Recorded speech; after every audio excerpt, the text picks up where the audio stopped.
पवित्र मोहिनी एकादशी अवसर में गुणपुर वैश्य संघ तरफ श्री राधा गोपीनाथ निकट में विष्णु सहस्र नाम पठन आज हूँ पवित्र मोहिनी एकादशी एथिपाई एही तिथि रे विष्णु सहस्र नाम पठन कले पुण्य अर्जन मिलता है विश्वास रही।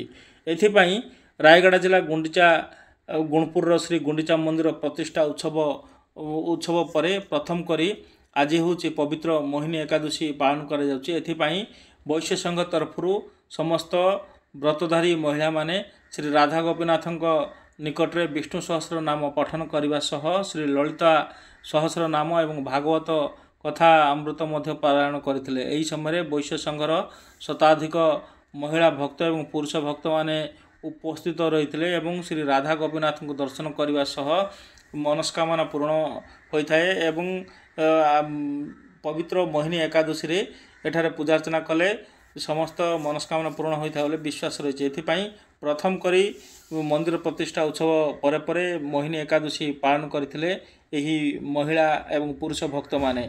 एथिपाई मंदिर परिचालना कमिटीर समस्त सदस्य माने उपस्थित रही। एही समय मंदिर कमिटीर सदस्य तिरुपति महांती, रविनारायण पंडा, प्रशांत होता, नलिनी महांती एवं अनेक उपस्थित रही एठारे श्री राधा गोपीनाथ चरण पूजा अर्चना करथिले एवं प्रसाद मध्य पाइथार दृश्य देखा मिलता। पर यह कार्यक्रम दिन 10 रु 12:30 पर्यंत एठारे विष्णु सहस्र नाम पठन एवं एठारे ललिता सहस्र नाम पठन सह भागवत पारायण कार्यक्रम मध्य अनुष्ठित होता। शताधिक भक्त माने उपस्थित रही दृश्य देखा मिलता।